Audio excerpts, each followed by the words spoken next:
एक ऐसे मुस्लिम संत जिनकी बानी को मान बख्शते हुए सिखों के धार्मिक ग्रंथ श्री गुरु ग्रंथ साहिब जी में दर्ज किया गया। आखिर क्यों उस महान संत को इतनी बेरहमी से जंजीरों के साथ बांधकर गंगा नदी में फेंका गया? क्यों उन्हें जिंदा आग में जलाया गया? आखिर क्यों उनके साथ इतनी क्रूरता बरती गई? जिस संत ने हर बार लोगों को कड़ी से कड़ी मुसीबत से बचाया, आखिर क्यों उनके ऊपर एक के बाद एक वार किए गए? कौन थे वो लोग जिनकी वजह से ये सब कुछ हुआ? क्या वो ऐसे महान संत को मारने में सफल हो पाए? इस वीडियो में हम आपको इन सभी बातों को डिटेल में बताने जा रहे हैं, सो वीडियो को आप एंड तक पूरा देखिए।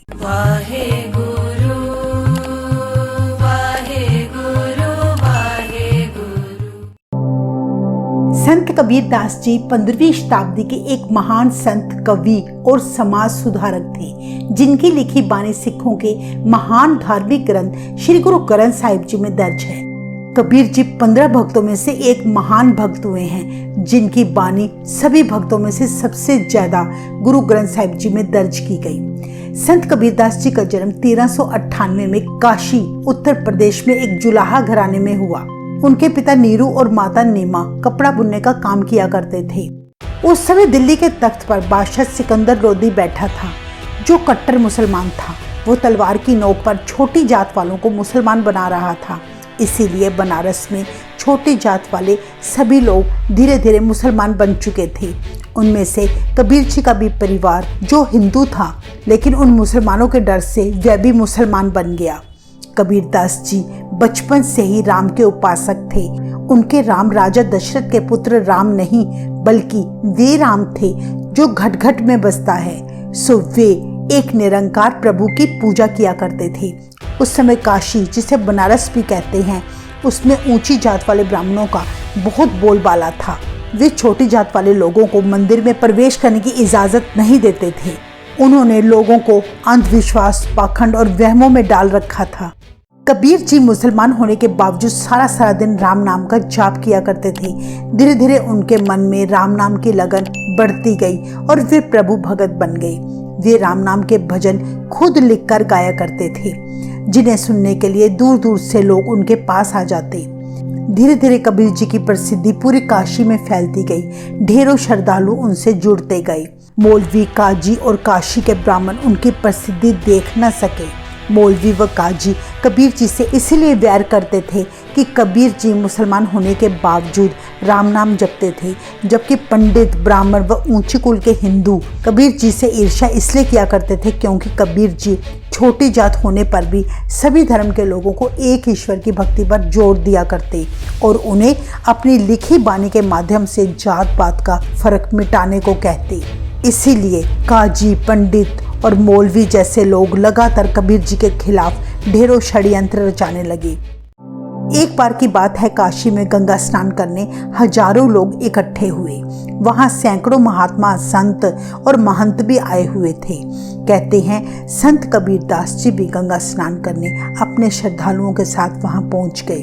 कबीर जी ने तब एक शब्द का उच्चारण किया, नर मरै नर काम न आवे, पशु मरै 10 काज सवारे। अपने कर्म की गत मैं क्या जानूं बाबा रे। रहाओ, हाड जले जैसे लकड़ी का तूला, केस जले जैसे घास का पूला। कहो कबीर तब ही नर जागे, जम का दंड मूंड में लागे। कबीर जी ने सारी संगत को संबोधित करते हुए कहा कि जब कोई मनुष्य मरता है तो उसका शरीर किसी काम नहीं आता, वह मनुष्य जलकर राख का ढेर बन जाता है।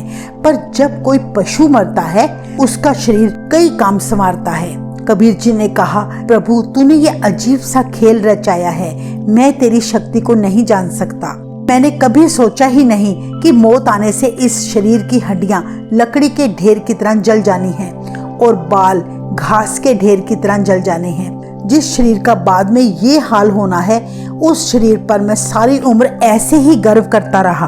कबीर जी बोले, पर हे प्रभु, सच तो ये है कि मनुष्य इस मूर्खता से तभी जागता है जब मौत का डंडा उसके सिर पर आ बजता है।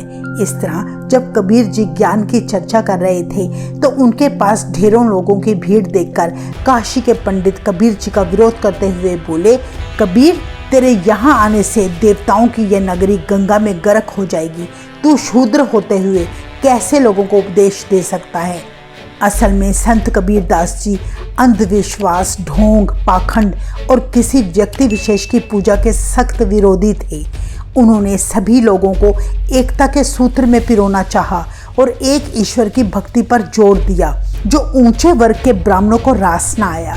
ब्राह्मणों ने तब गुस्से में भरकर मौलवियों, काजियों को भी अपने साथ मिला लिया, क्योंकि कबीर जी हिंदू मत और मुसलमान मत का खंडन करते थे।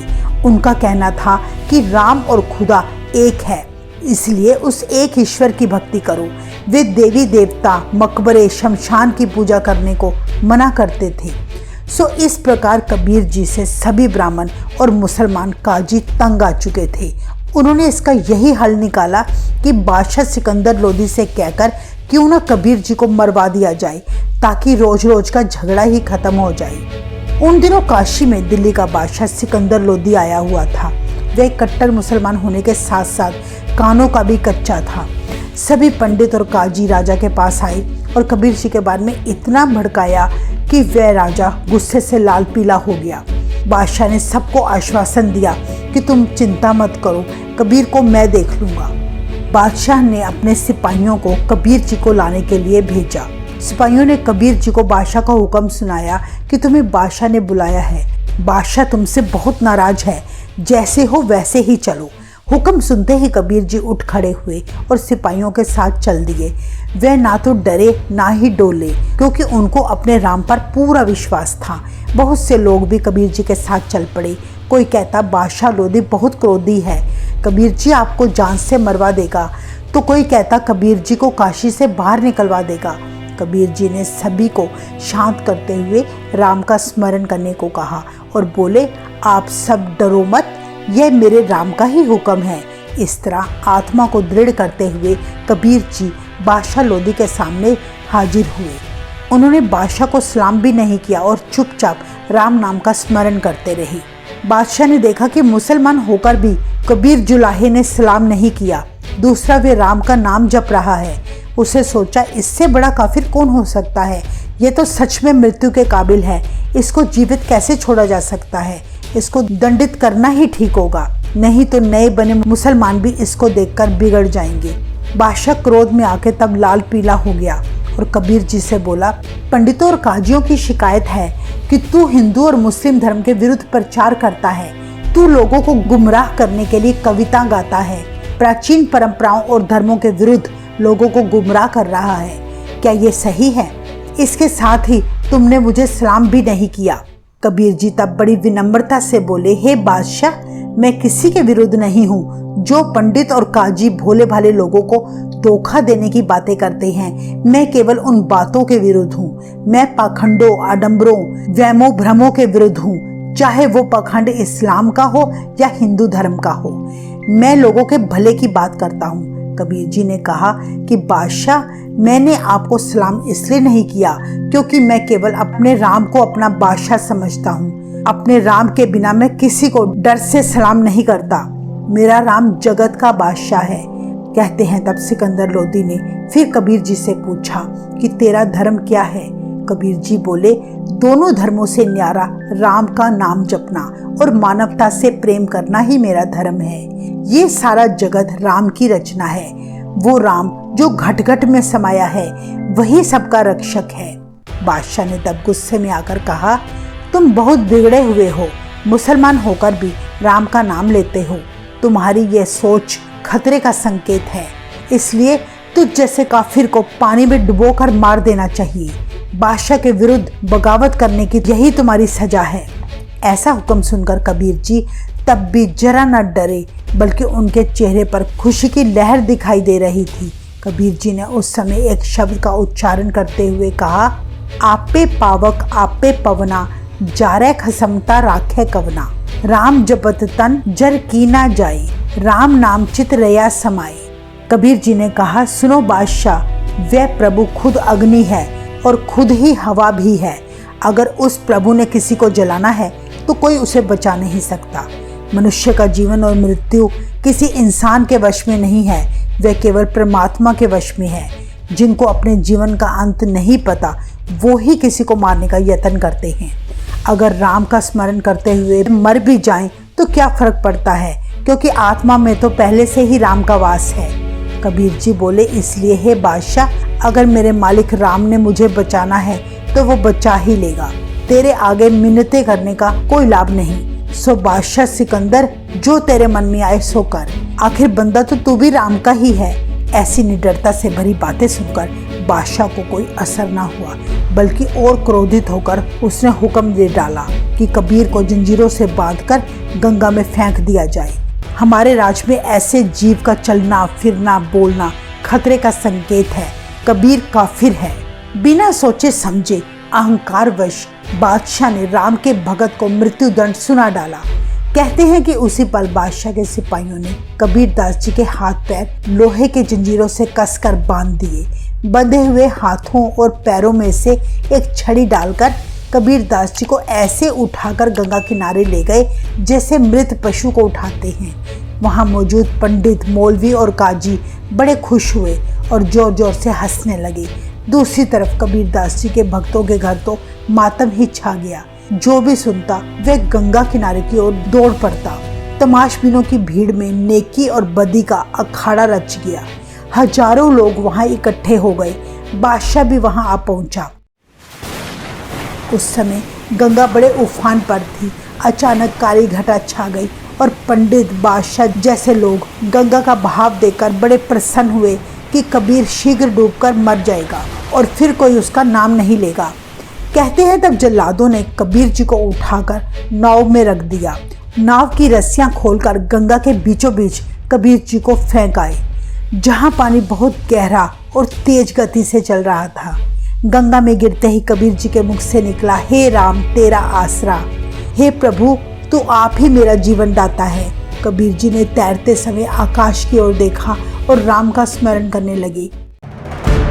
कहते हैं तब एक चमत्कार हुआ। जैसे ही कबीर जी के मुख से निकला राम तेरा आसरा, तो उनके हाथ पैर जंजीरें अपने आप खुल गई और वे लहरों के साथ गंगा किनारे आने लगी। वहां खड़े लोगों ने अचानक क्या देखा कि कबीर जी पानी की लहरों पर चौंकड़ा मारकर बैठे उन्हीं की तरफ आ रहे हैं। कबीर जी ऐसे बैठे थे जैसे धरती पर आसन लगाकर बैठे हों। ऐसा दृश्य देखकर उनके श्रद्धालु तब बड़े हैरान रह गए और जोर जोर से धन कबीर कहने लगे। कबीर जी तो बच गए, पर जो जल्लाद कबीर जी को डुबोने गए थे वे खुद नाव के डूबने से पानी में डूब गए। कबीर जी को कुशल मंगल देखकर लोग खुशी से झूम उठे। आगे आगे कबीर जी और पीछे पीछे लोग राम नाम का भजन करते हुए गांव की ओर चल दिए। उनको रोकने वाला कोई ना रहा। निंदकों के मुंह काले हुए। अपनी ओर से सिकंदर लोधी कबीर जी को पानी में डुबोकर अपने महल लौट गया। अभी वह महल में पहुंचा ही था कि उसको खबर मिल गई कि कबीर बच गया। वो हरि भजन करता हुआ काशी के बाजारों में घूम रहा है। सारा शहर कबीर का गुणगान कर रहा है। वह तो जादूगर है, खुद तो बच गया पर उसको डुबोने वाले हमारे सिपाहियों को नाव समेत डुबो दिया। उस कबीर की महिमा घटने के स्थान पर और बढ़ गई है, बल्कि सारा शहर अब तो आपको बुरा कह रहा है। ऐसी बातें सुनकर बादशाह के होश उड़ गई। सोचने लगा कि लोहे की जंजीरों से बंधा आदमी गंगा की लहरों से कैसे बच गया। अगर ये पानी से बच सकता है तो एक दिन ऐसा ना हो कि वह मेरी बादशाहत भी गर्क कर दे। ऐसे व्यक्ति को किसी भी हालत में खत्म करना ही होगा। राजा ने उसी पल कबीर जी को फिर बुलावा भेजा। राजा के सिपाही कबीर जी के पास जा पहुंचे, जहां एक चौक में कबीर जी शब्द गायन कर रहे थे। सिपाहियों ने कबीर जी को घेरे में लेकर बोला, तुम्हें बादशाह ने बुलाया है। कबीर जी बोले, बादशाह के मन में जो आए सो कर ले। कबीर उससे नहीं डरता। बादशाह टस से मस ना हुआ। अहंकार में भरकर उसने हुक्म दे डाला कि कबीर को उतनी देर तक ना छोड़ा जाए जब तक वो राम नाम लेना छोड़कर मुसलमान नहीं बन जाता। ऐसा हुक्म सुनकर सभी लोग निराश हो गए। काशी में फिर से हाहाकार मच गई। दूसरी तरफ ईर्ष्या करने वाले लोग खुश हो गए, जबकि दरबार में खड़े कबीर जी बेखौफ खड़े थे। उन्होंने आज भी बादशाह को सलाम न किया।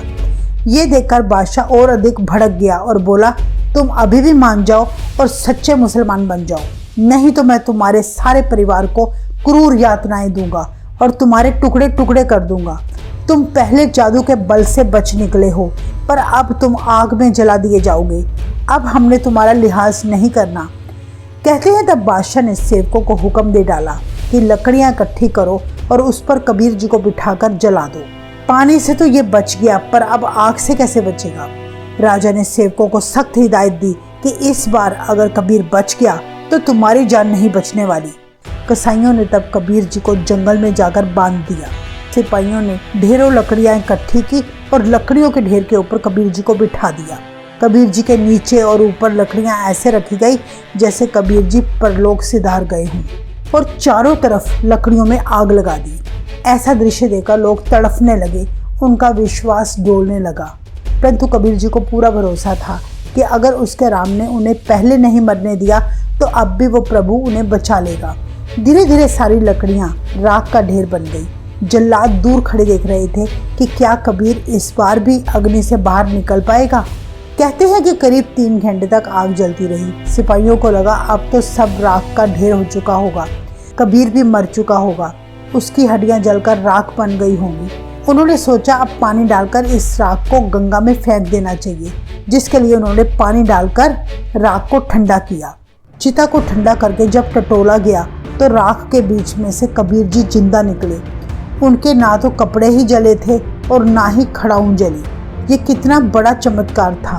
वे उठते ही राम राम कहने लगे। यह सब देखकर वहां खड़े लोग राम नाम के जयकारे लगाने लगे। इतिहास में दर्ज है कि चिता से निकलते ही कबीर जी का चेहरा ऐसे चमक रहा था जैसे आग से सोना निकलकर चमकता है। वे सचमुच ही भगवान का रूप हो चुके थे। दोनों परीक्षाओं में से उन्हें प्रभु ने बचा लिया था। इस घटना का जिसको भी पता लगा वे कबीर जी के दर्शन करने आने लगा। दूसरी तरफ काशी के कोतवाल को और जल्लादों को बादशाह का सख्त हुक्म था कि कबीर नहीं बचना चाहिए। कोतवाल को भी डर था कि बादशाह कबीर के बचने पर हमें ही न मरवा डाले, इसलिए उन्होंने कबीर जी को फिर से गिरफ्तार करके जंजीरों में बांधकर एक मस्त हाथी के आगे फेंक दिया। वो लोग ये ना जान सके कि जिस महापुरुष को पानी ना डुबो सका, अग्नि ना जला सकी, तो भला हाथी उसे कैसे मार सकता है। कहते हैं कि जल्लादों ने महावत से कहा कि वो अपने हाथी से कबीर को कुचल दे और कहा कि अगर तुम कबीर को नहीं मरवा सके तो हम तुम्हें खत्म कर देंगे। महावत ने हाथी के द्वारा कबीर को कुचलने की बड़ी कोशिशें की, पर हाथी एक पैर भी आगे ना बढ़ा। कहते हैं कि काजी ने फिर से महावत पर जोर डाला कि जैसे भी हो ये कबीर नहीं बचना चाहिए। तब महावत ने उनसे कहा, क्या तुम अंधे हो? हाथी तो कबीर जी के आगे झुककर सलाम कर रहा है। उसके बाद हाथी जंगल की ओर दौड़ गया और कबीर जी का बाल भी बांका ना हुआ। ऐसा चमत्कार देखकर काजी, मुल्ला और पंडित फिर से शर्मसार हो गए। उन्होंने अपनी हार स्वीकार कर ली। कहते हैं तब सिपाही बादशाह के पास पहुंचे और बोले, हे महाराज, ये कबीर नहीं मरता। हमने तो सारी कोशिशें कर डाली, ना इसे जल डुबो सका, ना अग्नि जला सकी, बल्कि इस कबीर को बांधकर हम हाथी के आगे ले गए, पर हाथी ने भी झुककर कबीर को सलाम किया। ये तो कोई खुदा का बंदा है, इसलिए हमें भी इसके आगे झुक जाना चाहिए। तब सिपाहियों ने बादशाह से कहा कि सारी काशी में कबीर जी की जोर शोर से महिमा गाई जा रही है, जबकि हे बादशाह, आपकी सब और निंदा हो रही है। कहते हैं कि ऐसी बात सुनकर बादशाह को अपनी गलती का एहसास हुआ। वो अपनी मूर्खता पर पछताने लगा। उसने फौरन कबीर जी को बड़े अदब और सम्मान सहित अपने महल में बुलाया। बादशाह के सिपाही जब कबीर जी के घर पहुंचे तो वे घर न मिले। ढूंढते ढूंढते वे सिपाही गंगा किनारे जा पहुंचे तो क्या देखा कि कबीर जी गंगा के किनारे समाधि लगाए बैठे थे। उन्होंने जोर जोर से कबीर जी को पुकारा। काफी देर बाद जब उनकी समाधि टूटी तब सिपाहियों ने उनसे निवेदन किया, हे महाराज, बादशाह आपको याद फरमा रहे हैं। कबीर जी बोले, वे तो बादशाह है और मैं गरीब जुलाहा, उन्हें हमारी क्या जरूरत पड़ गई। इतने वचन कहकर जब वे सिपाहियों के साथ बादशाह के पास महल में पहुंचे तो बादशाह कबीर जी का स्वागत करने नंगे पैर महल के द्वार पर आ पहुंचा और कबीर जी के चरणों में बादशाह ने झुककर सलाम किया। अपनी भूल की क्षमा मांगते हुए कबीर जी को कुछ भी वस्तु भेंट के रूप में लेने को कहा तो कबीर जी हंसकर बोले, हे बादशाह, यह धरती, दौलत, सोना चांदी सब झूठी माया है जो सदा निभने वाली नहीं है। कबीर जी बादशाह लोधी को उपदेश देते हुए बोले कि दुनिया में एक ढेरों शक्तियों वाला लंका का राजा रावण हुआ है। जिसका लंका में इतना बड़ा किला था कि उसके चारों ओर समुद्र था। उसको अभिमान था कि उसे कोई जीत नहीं सकता। पर देखो, आज उसके इतने बड़े परिवार का, उसकी लंका का कोई अता पता नहीं है। कबीर जी बोले, हे राजन, इसलिए तुझसे मैं क्या मांगू? मुझे तो कोई भी वस्तु सदा निभने वाली नजर नहीं आती। जब रावण जैसे तपस्वी शक्तिशाली लोग नहीं बचे तो क्या ही रह जाएगा? अहंकार करना, राम भक्तों को दुख देना, ये बादशाहों को शोभा नहीं देता। इसलिए हे बादशाह, तुम एक बात जान लो कि परमात्मा की भक्ति के बिना ये सारी बातें व्यर्थ हैं, झूठ है। तुम शुभ कर्म करो ताकि ये जीवन किसी काम आ सके। ऐसा उपदेश सुनकर बादशाह सिकंदर लोदी को ज्ञान हो गया और वह कबीर जी को चरण स्पर्श करके काशी से चला गया। इस तरह कबीर जी की शोभा पूरी दुनिया में फैल गई। वाहिगुरु जी का खालसा, वाहिगुरु जी की फतेह।